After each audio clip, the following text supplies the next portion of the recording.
From Kansas State University, this is Agriculture Today. Eric Atkinson with you. And for you today, an extended conversation with the president of K-State, Richard Linton, about his early efforts to gather feedback from agricultural leaders and stakeholders here in Kansas on K-State's role in support of agriculture as a leading land-grant institution. That'll include a 9-day listening tour to western and southeast Kansas in June.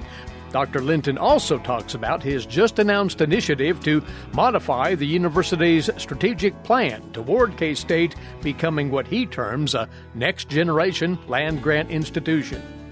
Further ahead, on this week's edition of Milk Lines, K-State's Mike Brouk discusses dairy management for improved cow comfort during the upcoming summer. All that here on Agriculture Today.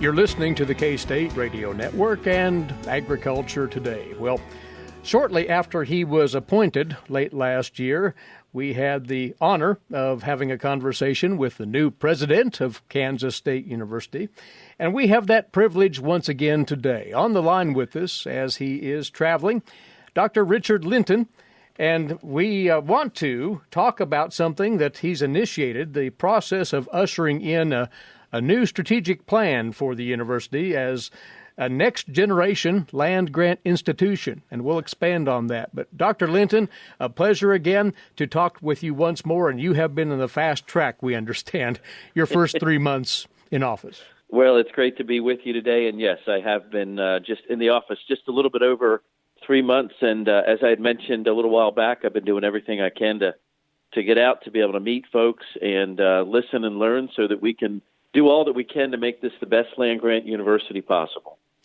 When we talked last December, you said that you had wanted to, in fairly swift order, become familiar with, well, Kansas agriculture and how K-State serves that industry, teaching, research, extension.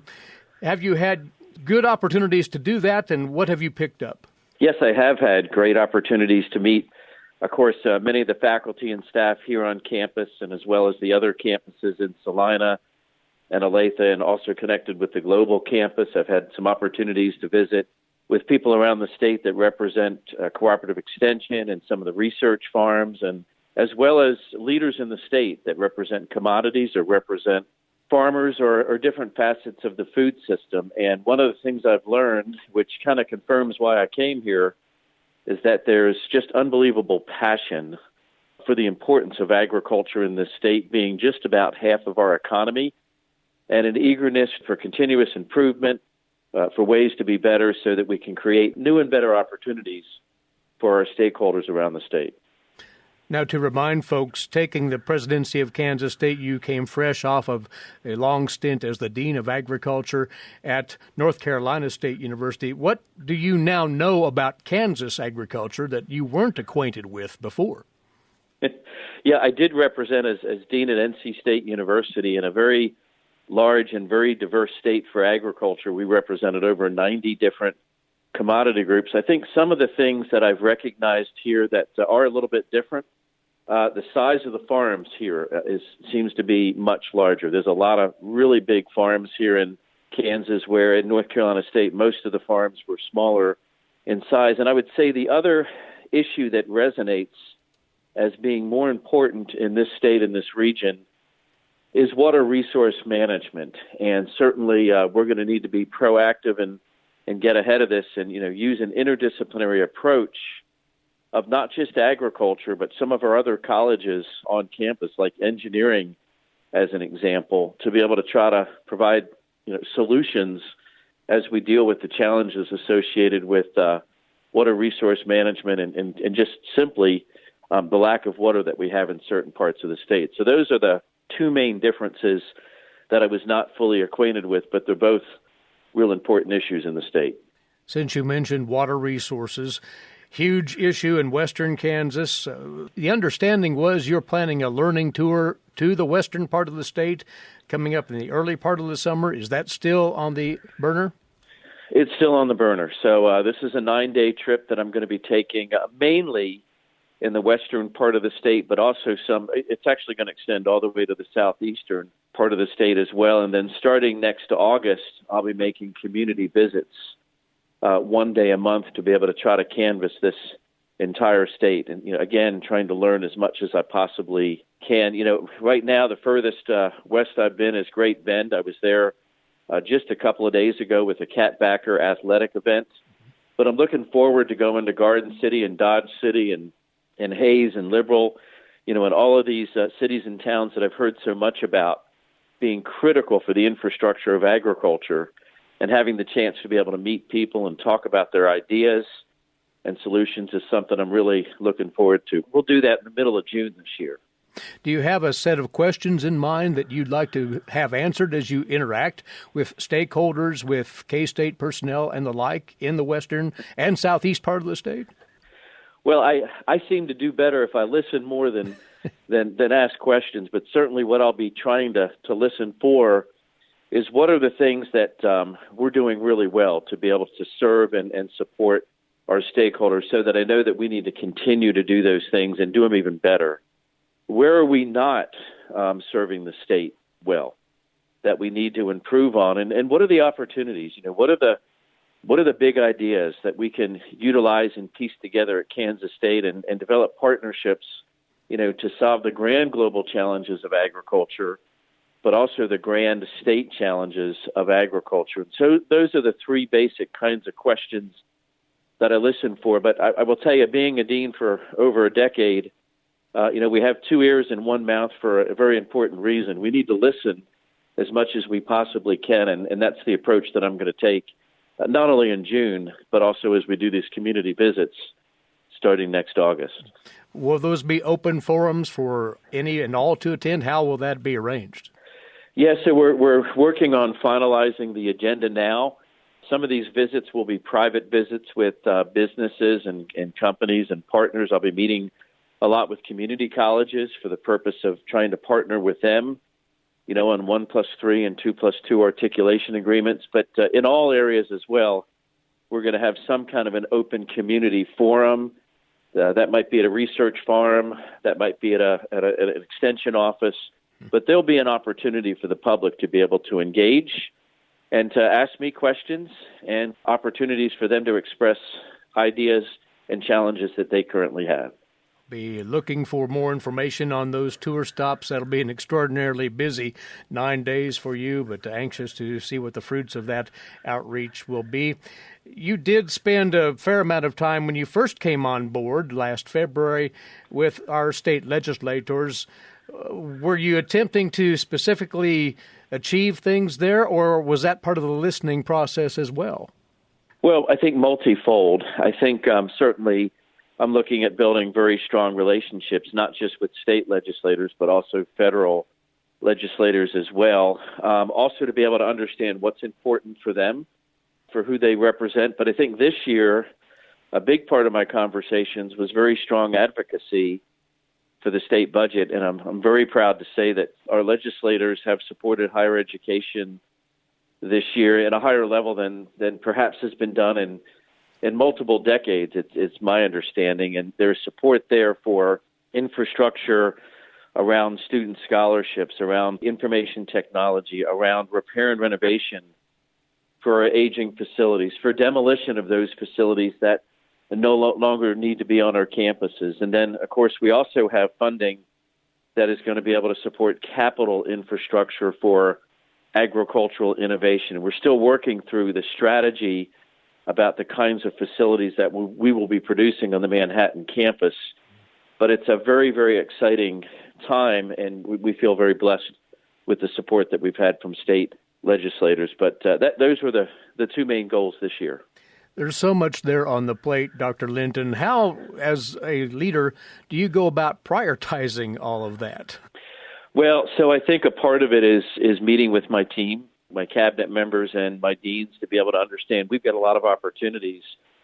How do we work to be able to establish the most important priorities? And then, of course, as we do our strategic planning process starting later this summer and extending to about this time next year, I'll be asking all of my stakeholders, both on campus and off campus, where should we be heading? What are the priorities, and how should we, very strategically invest in our collaborative future? But I will tell you, there are a few priorities that are already bubbled to the top.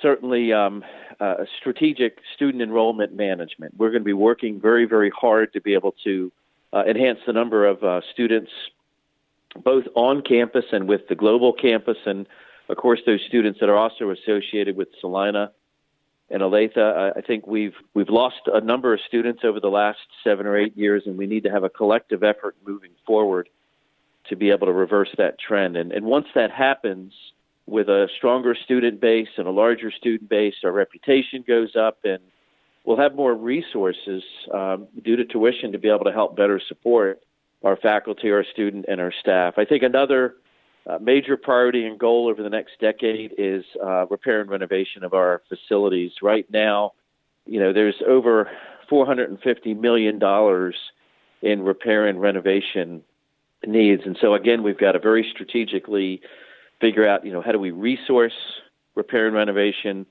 and how do we build strategies so that we're moving in the smartest way forward. And then, of course, a third and very important agenda item for me is ensuring that we're compensating our faculty and staff. I think we're below the bar nationally. I know how important compensation is as we look to recruit the next folks that are going to join our organization, but it's also very important for retention of the great folks that are already here. Dr. Linton, we need to take a quick break, and we want to talk about that strategic plan that is being rolled out here. The early stages of that process are underway. Dr. Richard Linton with us. He is the president of Kansas State University. We'll be back with him and with more on Agriculture Today.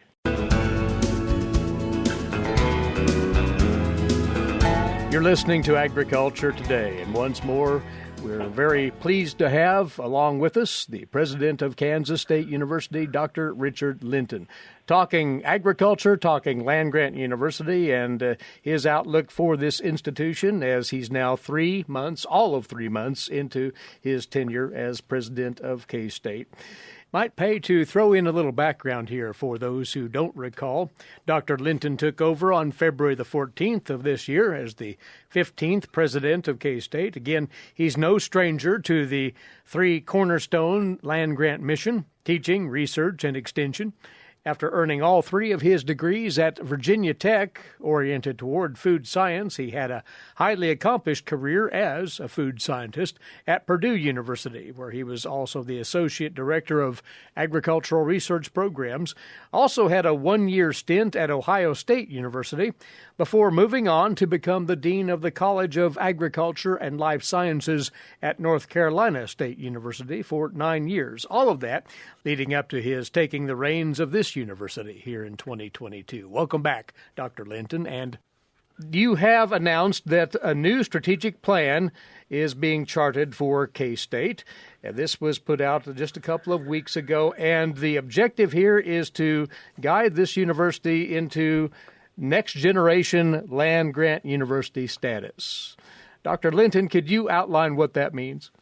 Sure. Let me first start by saying that as I was doing listening sessions around the state, both on campus and off campus, one of the clear messages that I learned is that it's ready to be able to jumpstart us forward relative to strategic planning. I think the K-State 2025 plan did a tremendous amount for this university to be able to unite us around consistent across-the-board strategies. But I think a strategic plan that's 15 years old is a little too long for higher education, especially with all the changes with the Kansas Board of Regents' new strategic priorities. And, of course, with COVID, the timing is just perfect to be able to move forward to what we are calling the next generation land grant. And I really want my internal and external stakeholders to define what that means for Kansas State University. But some of the things I'm hoping that come out of this effort, is how can we be strategic around what the next generation student looks like? Mm-hmm. If the student of today is 18 to 24 with a degree, maybe the student of tomorrow can be 18 to 80, where there's degrees, there's credentials, there's certificates, where we are providing essential education to better people's lives. So it's still the land-grant mission, but we're broadening the way in which we think about what that student could look like and what we could offer for that student. I think another important piece will be economic development and job creation. Certainly, the work in which we do for research and extension can lead to that, but I think being more intentional and thinking about ways in which we can better partner and leverage, resources and ideas from the industry and our commodity groups is going to be really important as we move forward. And how does extension change? Are there new partners that we should be considering as we try to improve the lives of people that live in 105 different counties? So these are some of the questions that we're going to put out as a part of the strategic planning process. But really, at the end of the day, the next generation land-grant university at K-State needs to be created from the roots from our internal and external stakeholders. Strategic plans can take a long time to unwind, but you've stated you want this process to move along pretty crisply. Yeah, so we're going to start this process. We've already put out an RFP for consultants. We're going to be working with an external consulting firm. We hope to pick that firm sometime at the end of June and start the process in the beginning of July. And kind of July and August is kind of developing the strategy about how we'll best unfold the process. And then we'll start engagement with our internal and external stakeholders in August with a hopeful timeline of completing this process by April, May of next year, with implementation sometime in July. It's in many ways very aggressive. We're looking at a strategic plan that really captures a lot of different things. Certainly reevaluating our core values as an institution and ensuring that we're on the right track or making tweaks where we need to. Developing a programmatic strategic plan. What is the work that we're going to do around research, teaching, and academic programs? But we're also going to be looking at the structure function of the university to make sure that we're lessening challenges around being inefficient and trying to be more efficient. And then lastly, we're going to be looking at making a plan about how we make investments. And we'd like to have that to be a collective plan about how we make investments to grow our organization and moving forward. And certainly addressing the brand of the university is also going to be very important.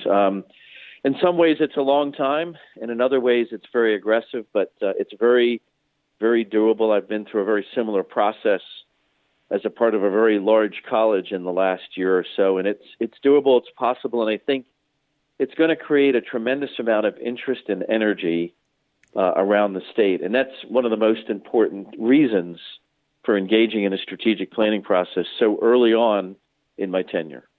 Eager to see where this goes. Is there room for collaboration in addition to what exists today with other Regents institutions around the state of Kansas?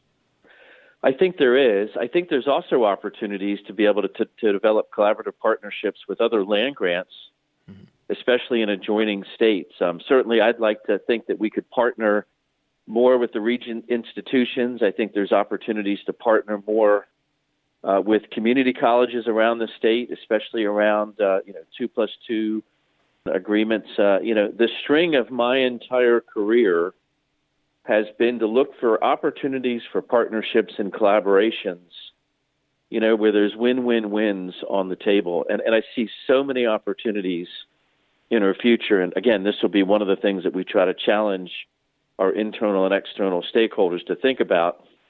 How do you set priorities around the current partnerships that we have in place? And then how do you set priorities around what kinds of new ideas we can have about partnerships in moving forward? So an incredibly exciting time, and I look forward to going through the process with everybody that we call K-State. Very good. Specific to agricultural research, again, you've been on board for a relatively short time, but in that time, what has excited you most about K-State's stature in that arena?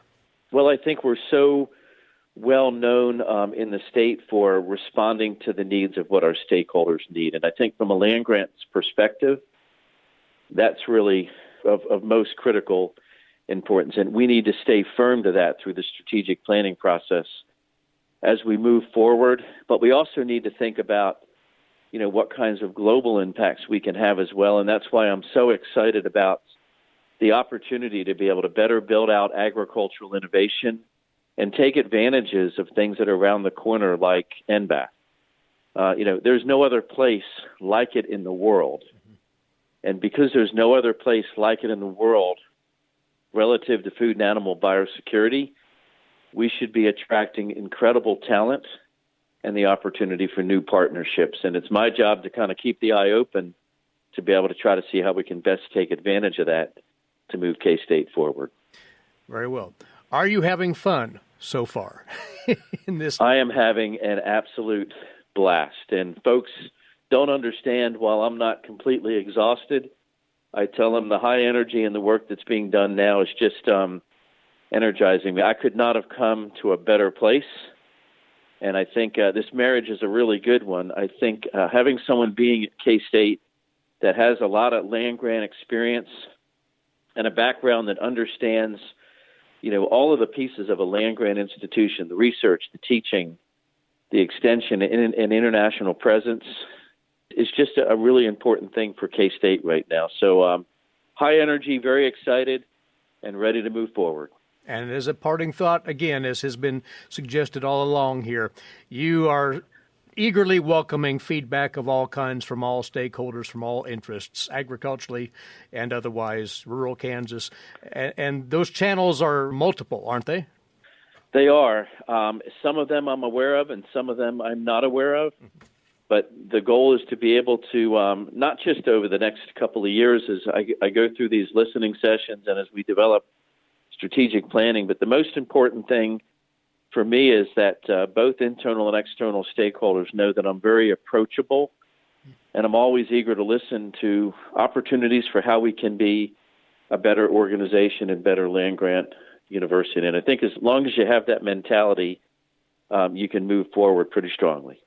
And once more, we're going to encourage anyone and everyone to take full advantage of an opportunity to meet with Dr. Linton as he travels through the state in the coming month, particularly in the western part of Kansas during the month of June, and share your thoughts on this land-grant university and its future. Dr. Linton, we know you're extraordinarily busy, so thank you for sparing a few moments to visit with us right here, and we'll look forward to talking with you again soon. Well, sounds great. I appreciate the opportunity to be with you today, and have a great week. Thank you. You as well.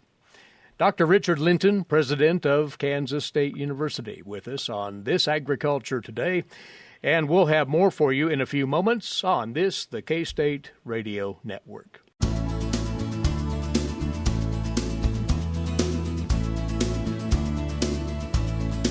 Agriculture Today continues now as we're around to time once more for this week's Milk Lines.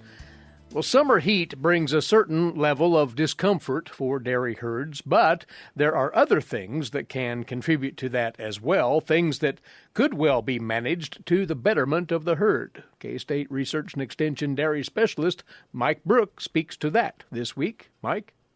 Today I want to visit with our Kansas dairy producers about cow comfort on your dairy. In our industry, we often talk about cow comfort, and it's a term that kind of gets thrown around, but what does it really mean and how does it apply to your dairy? When we think about cow comfort, really it is simply removing the stress factors that might hinder the growth or production of your dairy herd. So as you think about that, cow housing becomes one of the primary things that we tend to look at, and our comfort levels when it comes to summertime has to include a discussion about heat stress and fly control, and the things that we're doing to make sure each animal has enough space. So, as you define cow comfort on your dairy, what factors are you going to look at? I want to encourage you just to take a walk around the dairy today, or maybe tomorrow if that fits better into your schedule. But just watch the cows. Look to see if there are things that seem to be causing them some discomfort. Now, what kinds of things do you look for? Well, stamping of feet because they're trying to get away from some of the flies, or bunching together because they're trying to use that as a mitigation for fly control, or maybe it's because there's fresh air in one end of the barn but not in the other end of the barn. How much time should they spend laying down? Research tells us that, we'd like to see about 13 to 14 hours a day. Are your cows laying down? Or are they standing up? Again, you need to look at them at different times of the day to make those calls, but really, are they getting enough rest? If they're not getting enough access to the beds, that could be a problem, overcrowding on some of our dairies. It also could be an issue that stalls aren't the right size. We spend a lot of time talking about this, but if the stalls are really hindering the usage by the cows, you need to make changes. And sometimes it's something very simple. Sometimes the brisket board is just simply too close to the curb, or the neck rail is simply not adjusted correctly. So, very quickly, we can change the line time of cows just by making a few simple adjustments, in some cases, not in all. So again, pay attention to cow behavior and look to see if she appears to be comfortable.